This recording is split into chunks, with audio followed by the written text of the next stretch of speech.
Synopsis. Let's talk a moment about Montreal radio. Oh, yeah. Montreal was number one for such a long time. And French radio. And French radio, which you and I both played on. There was a guy who led Montreal radio.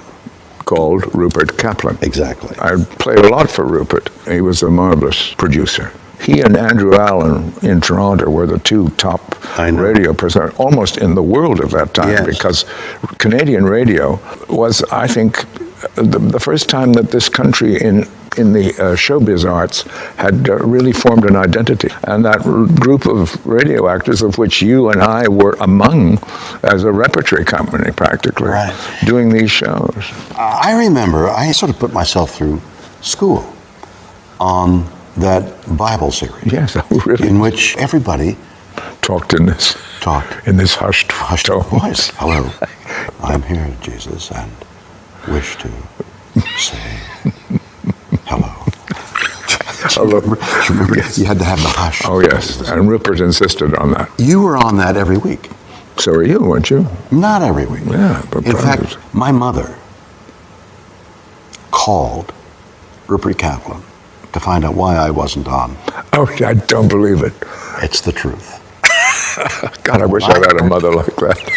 My agent. Your agent? What's your mother? My mother, my agent. My mother, my agent. My mother called Rupert Kaplan. Rupert, why isn't my son? Who's this? Mrs. Shatner. Who's he? And when I heard about it, I absolutely quailed. Humiliating. Humiliating. Your mother calls the producer to find out why you weren't on the radio. Well, she was absolutely right. I mean, I would have said the same thing. But What do you remember of Rupert Kaplan? I played in a soap. There were so many soaps going on in Montreal that I missed a couple because I didn't keep a written schedule. And I happened to be... You missed the broadcast? Missed the broadcast.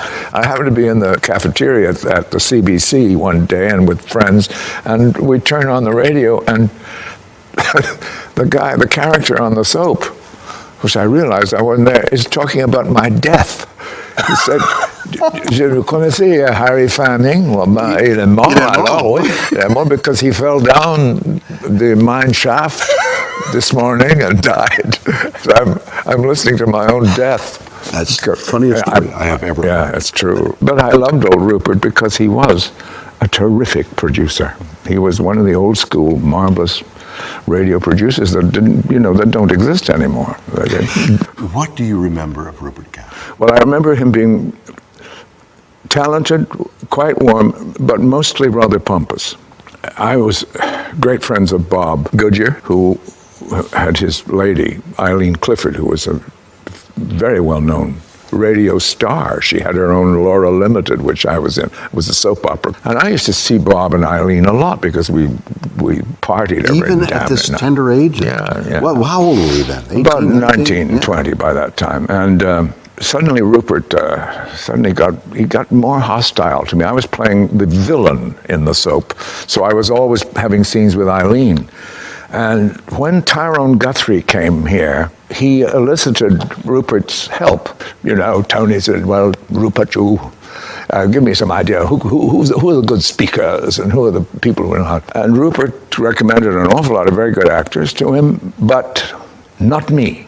And I found out that Tony had been told by Rupert that I was a terrible Lothario, that I was licentious, that I drank too much, I was unreliable. He thought I was having an affair with his lady, Eileen Clifford. So everything else was and true. Eileen are married. Yeah. Rupert is in love with Eileen and is having an affair with Eileen? I think so. And he thinks you are also having an affair with Eileen? Yes. So, and that's why he doesn't like you? That's correct. Because suddenly my part on Laura Limited got rather ominously small. I'm in front of a microphone with the script, and the leading guy isn't there. And the clock is going like this, and we were about to get the finger, and the second hand is going like that. And through that little pane of glass in the soundproof door, I see somebody running down the hall. And it's obviously the French actor. And he bursts through the door as the second hand is about, and the finger goes, and the actor comes in, and in totally French enthusiasm, flings his arms, je suis ici, or something like that. This is where he has just come. In flinging his hands, he knocks my script out of my hands, and my pages are on the floor. And I can't get my pages on time. I can't say my words. What did you do? They went on, Yes. you know. Because you couldn't, even if you picked them up, you couldn't find the place. Page 3 is on page 7. I know. So, French radio That was short-lived. well, it was for us, Yes. but was and probably is a tremendous force in Quebec. And I'm broke. I have no money. And I live in a garret up in Girard Avenue, 3, 4, 5 flights up, on a rope mattress with a stained rope cot with a stained mattress over it. And I had to get out of there as quickly as possible because it led to such depression. So I would look for work during the week. And on Saturday, I don't remember quite what I did, but on Sunday, everything stopped. Of course. In Toronto. Okay. The movie stopped, the restaurants closed, everything. Everything, what do they call it? Blue Sunday? Blue Sunday or something like that. It was just, everything stopped in the city, and people went to wherever they went to. And I thought, well, all the actors are meeting and having fun, and I'm alone in the city. Bitterly, despondently alone. Oh, God, that's terrible. It was terrible. That went on for months. In fact, there was a restaurant, a hotel restaurant. The name of the street was the name of the hotel. And it served food at dinner, all you could eat, for $2 or $3, something like that. Right. All you could eat, from 6 to 8. Then the restaurant part closed, and the bar opened up, and it became a prostitute's. It was at the Isabella Hotel. Yeah, because that was where all the hookers hung out. Oh, I was there a lot.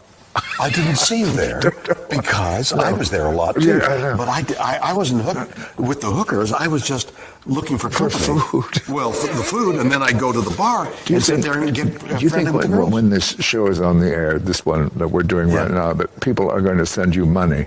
It's a great way to get. I'll send it on to charity. It'll be a charitable contribution. I was befriended by all these prostitutes. We'd say, "Excuse me, I've got to go and be back in a half an hour." And we'd continue the conversation. It was hysterical. It's got to be the Isabella. I would think it was. Yeah. All you could eat, all you could screw, I guess. It was fun. That was my experience in early Toronto. Yeah. I felt outside. I always thought you were inside. No, I was very Chilcott. Chilcott. And she was a force, too. She was a sexy lady. Yes, Barbara was one of the Davises. For elucidation, Barbara Chilcott was Barbara Davis. Yeah. Davis family. They were a force in Toronto. They had a theater in Toronto. They had the Crest Theater. The Crest Theater in Toronto. I would see her from afar, actually. I never got close up to Barbara Chilcott. She was a terrific lady, but she was shy and maybe that was it. sort of kind So of was I. removed. You were shy. I was shy. Then? Always. You were as shy as a hand grenade, as Bob Hope used to say. Just don't pull my pin. That third year, your first year was my last year. Yes. And then you went on to be the pillar of strength in this whole place, and your renown as an actor, never mind just a classical actor, and everything you did. Well, I'm grateful to this joint. I'm particularly to Michael Langham and Tony And Guthrie, Guthrie, who were marvelous to work for. I'm at the CRT. I'm at the Canadian Repertory Theatre. I got an invitation. And I was supposed to go to the Mountain Playhouse, and they went on, and they had this great success. So the second year when they asked me to come back, I said, okay, and I came here. So I'm here with all these actors we're talking about, and I'm looking around shy and lonely and all that kind of thing. It's true. Third year, you come here to play Henry V. Yes. And that's where our lives intersect.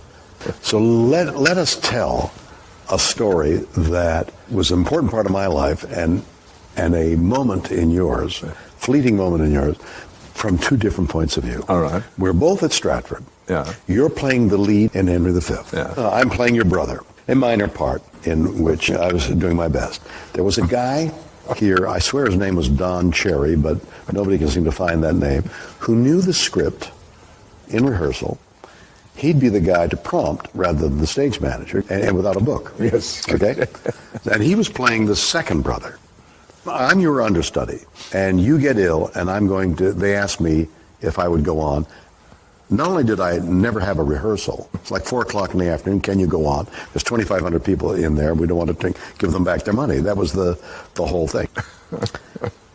What were you doing? I was in the worst pain I think I've ever been in my life.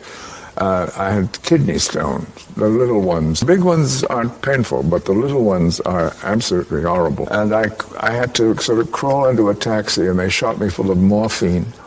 And I went into the local hospital here, and some nurse shaved my pubic hairs and said, well, we're going tomorrow, you're going to have your little Henry V. They're going to go right up it with a little catheter. Because he's shaving this thing, and I'm moving, and I'm bleeding. So what is going on here, man? And at one point, the morphine wears off, and they shoot me again, and I get up, and I start walking down. Because you feel perfectly fine. I'm determined to play Henry V. Right. It's my part. I love it. So I'm running down. The nurse says, take you back. Well, I'm fine. And they bring me back, and they strap me down, probably. Now, you are now going on the stage, and I'm in the hospital. And I get a report the next day that everything I did, like if I stood up to give the speech about once more unto the breach, you sat down. If I sat down for the Crispin's Day speech, you stood up. You did everything that I did not do, just to be different and original. Okay. Now, that's where the misconception is. Oh, I love that story because I knew you were going to be a star immediately. The reality was, I never had an understudy rehearsal. I really barely met the actors who were playing the role. I now accepted the idea that I would go on for you. The only time I had rehearsed it was in the bathroom, learning my words. Why did I learn the words so emphatically? I don't know. Because usually understudies start learning it after you open and you start reading it, and you barely know the words as an understudy because you're never going to go on. An understudy never goes on. That's the only experience I've ever had, either being understudied or being an understudy, to have that happen. And I come on stage, and I don't quite know the choreography, and I barely know the words. And some muse touched me, and I was on a wave that just took me forward. I had no idea what I was doing. No idea. I was in some other state. Boy. And forgot, after the Crispin Day speech, there's a moment of relaxation where there's what a good job you guys did sort of moment. And I'm through it. I realize that I've done that speech. I'm through the heavy part of the thing. I've done it. In effect, all I've got is a few more scenes, and I forget what the next word is. And here is this thrust stage, and I'm out there, and there's no help from anybody. There's no stage manager. Good luck with it, whatever the words are. Nobody can help me. And I see Don Cherry playing now. Who's gone? I think that was his name. Who's now playing the part I've vacated. Yes. All that I remember now is from down front, I go over to him and I put my arm around him because I know he knows all the words because he's been prompting us. Yes. What do I say? And he goes, he is totally flummoxed. He can't remember his name. And I realize I'm not going to get any help there. And as I walk away, the words appear to me, and I go on, and I'm able to get through. Because you have the big love scene, too. The love scene is between two people. The joy. Those set speeches, you have to know the words. Oh, brother. Oh, that's a marvelous story. Yeah. Well, I was close. You in my that's true. I sat when you rose, and I thought that son of a bitch, he's going to be a star. He's original. That's funny. Anyway, that was my experience here at Stratford. It just could go on and on forever. I know. Sharing a moment that we really had never had much time to do over these many years. No, because I see you once, and then 30 years later we bump into Right. each other again. So it's a joy to see you, and it doesn't feel as if we have left each other at all. No, It's, no. It's the commonality of actors and the acting experience. The only thing I miss is there isn't a drink in our hands. That's which what I would should have gotten you. Which would have loosened the tongue. And greased the mind, but you were extraordinary. Thanks, man. It's great to see you again. See you, my friend. Yeah.